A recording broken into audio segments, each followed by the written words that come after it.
Hello, this is effective instruction in social sciences. Some of the topics that will be covered here today include instructional sequencing, how to teach in what order, basically, academic language and the values of that, including vocabulary, differentiated instruction and scaffolding to ensure all students are supported, and the central focus of the ED TPA. At the bottom here is a list of some of the sources used, and the sources are also listed at the end. Something really important to focus on is when creating a lesson is the idea or the question, what is important for students to learn? And this is based around the idea of understanding by design, or basically focus on the end goal. What do we want students to know? And then develop lessons and assessments based on that end goal. It's a really magnificent way to focus our energies because for all content, for every course, especially in history and social sciences, there's so much awesome stuff to cover, and we can't cover it all. So really focusing on the most important things that we really want our students to learn, that's a really great place to start when developing lessons. For instructional sequencing, kind of start big and go into more detail as you move on. So you start the unit with these really big ideas and an essential question or two.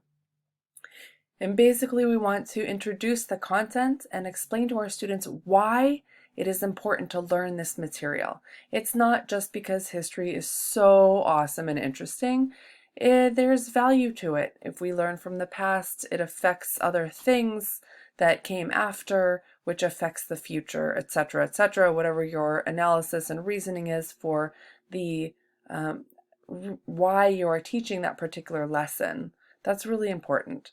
And then the unit projects or products and assessments, how we will interpret and decide that students are learning or not, and to provide students with an idea of what these goals are, along with the rubric to show them how they will be graded. That's really important to start the unit off so that students really know the big ideas that they are going to be studying and the big questions that they are trying to answer along with their assignments so they know what to expect. And then the daily learning outcomes or goals for every day should be presented to students with an inquiry question, a daily inquiry question. And in order to do that, I like to introduce the day's content and explain what is going to be discussed. And a hook is always fun, maybe a video clip or reading a short paragraph or whatever it is that might be interesting. Looking at a political cartoon, that's always fun. And then maybe I would want to introduce some vocabulary, depending on what we will be doing that day. Definitely background information would come before reading or looking at primary sources, because in general, most primary sources are challenging. So we want to sort of start easy with background information and basic information to prep students so that when they get towards those more difficult analyses, it's easier for them to understand.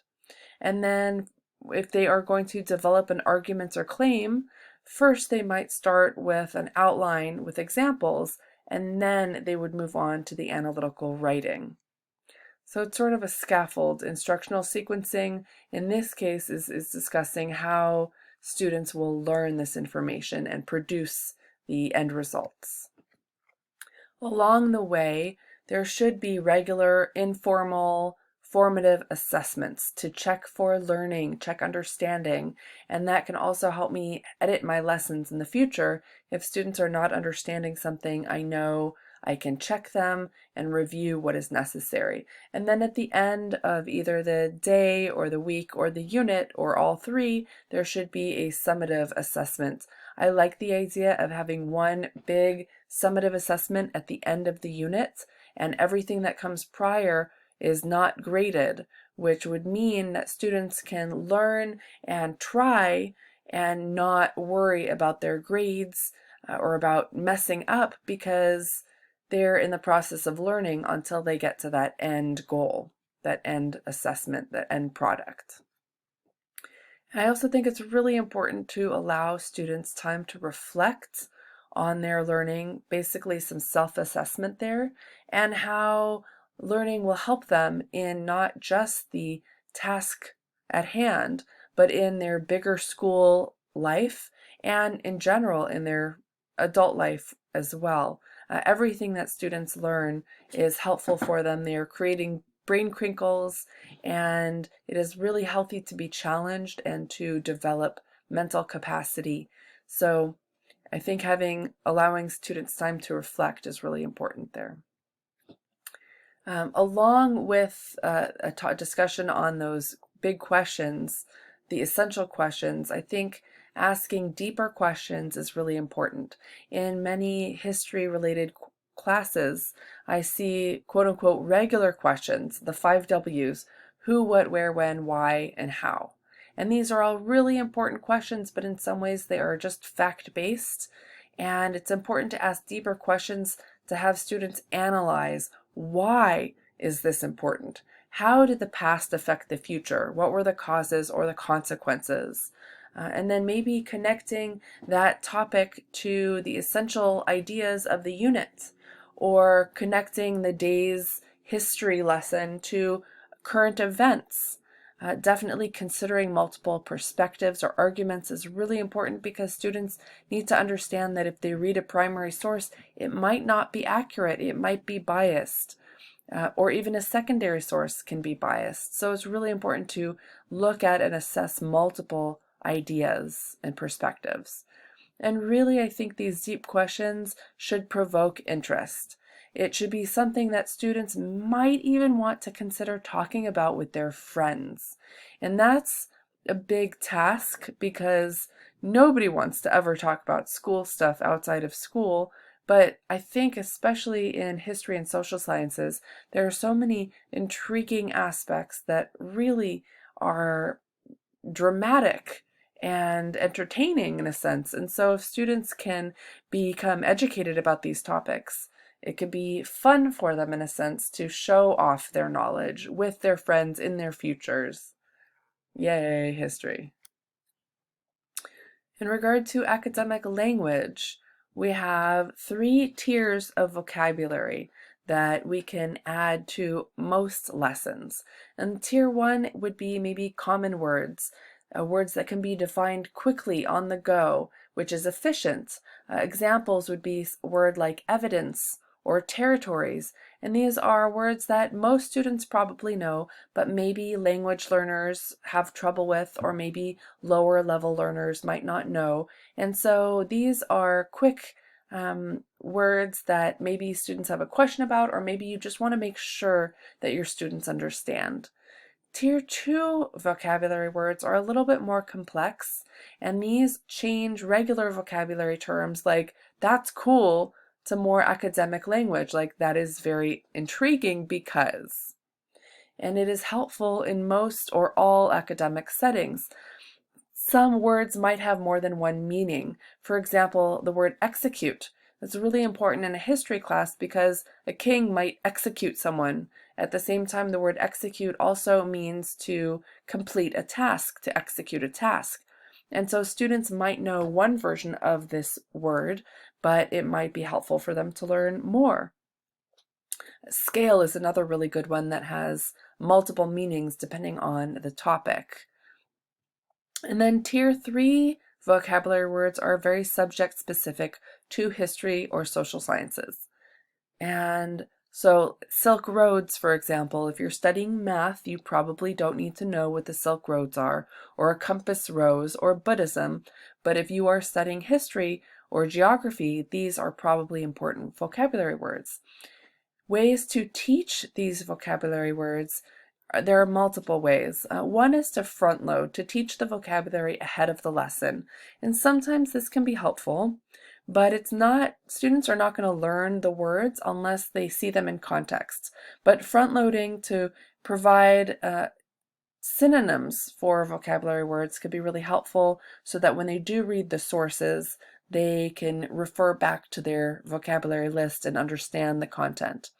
A glossary that might come with a reading or in a book can be really helpful. Wall dictionaries, I think, are really cool, where you place a vocabulary word on the wall with a definition, perhaps a synonym, or perhaps a drawing. Visuals are extremely powerful for many learners. And then again, in text, and then to review vocabulary words, or perhaps even have a quiz just to boost confidence and points for students who might be able to learn and study these words. And then for discourse, it is basically how students express their learning. So perhaps I would have students compare and contrast a topic in a Venn diagram, or develop a main claim or argument or thesis, or describe the consequences in a paragraph, or interpret an image or a primary source document, evaluate things in writing, etc. And these are all really important for students to learn, because how can they express themselves if they don't know how to do this? So this is something that though this is not an English class, we still teach academic language in this way. Differentiation is so important, because again, we go back to that question, what is important for students to learn? We want to make sure all students have the capacity to learn. So in regard to instruction, teaching, there are lots of ways to reach students.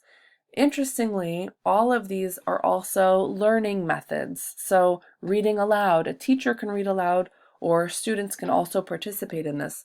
A teacher can write words on the board or ideas on the board for visual support for visual learners. Speaking or lecture, visual presentations like an interactive slides presentation with images, songs, film clips, maps, and graphs. And as long as students can understand these and take time to interpret all of these, this is really powerful. Some people are audio learners, so allowing students to access audiobooks, or perhaps voice recording ourselves reading a text and then playing that or giving access to our students. These are really great ways to differentiate our instruction. And then there's also more entertaining ideas like a physical enactment. Maybe I will dress up someday as Abraham Lincoln, who knows? Or maybe a physical construction like a poster or a drawing. I also think Flipgrid can be really powerful, especially for students who might freak out in front of a crowd, but might do okay in the privacy of their own home, maybe even holding up a stuffed animal so that they don't have to show their face, but they can still express their ideas really nicely. And then there are diverse resources, or diverse sources, perspectives, and topics. And this is what many people would consider culturally responsive teaching. Zaretta Hammond talks about this a lot. Vygotsky talks about this.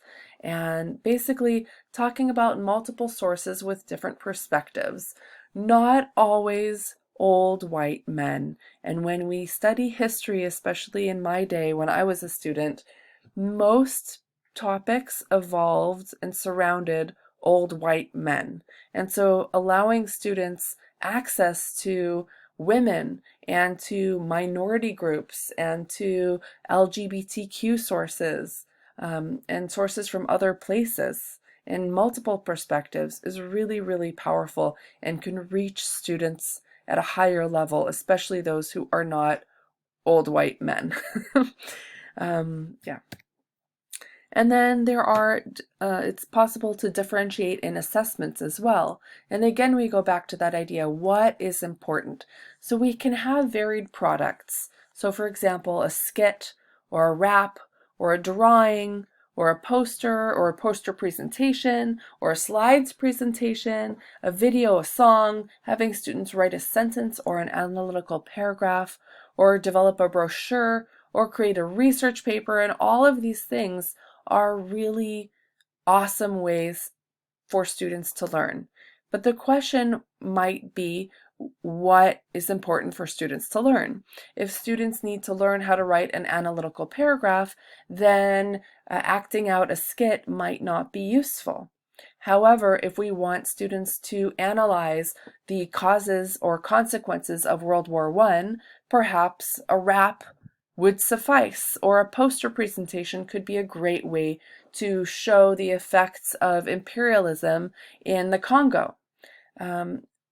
But if we do want students to write an analytical paragraph, maybe they can draw it out first as like a draft, and then they can write their paragraph. So those kinesthetic learners can connect to different ways of learning before they get their hands into an analytical paragraph or whatever it is that the goal is. So again, focusing on what is important is important.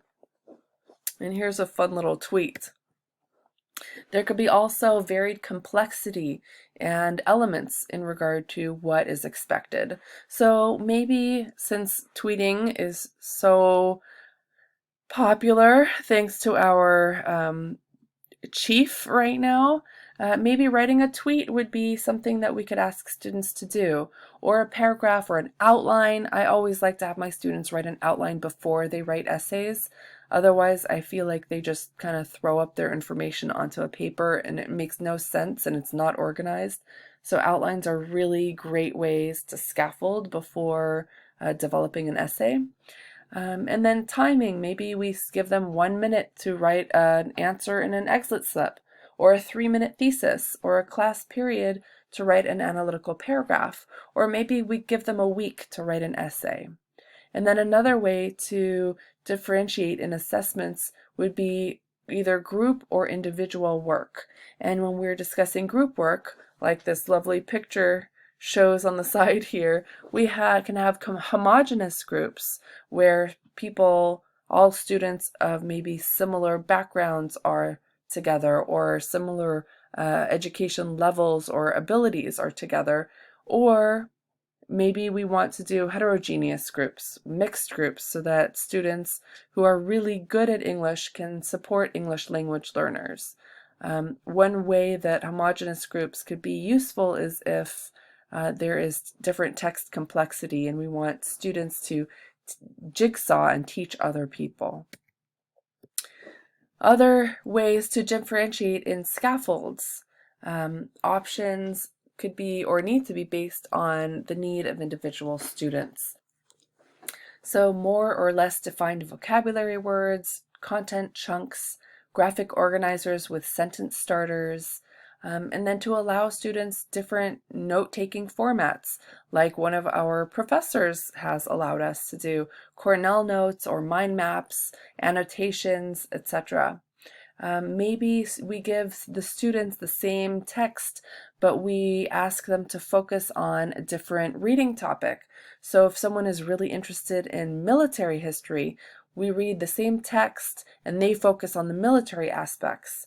And someone else is really into gender relations, so they think about and assess the gender part of the source. And then there are also student-developed products. So, for example, students might interpret the same text but develop different arguments.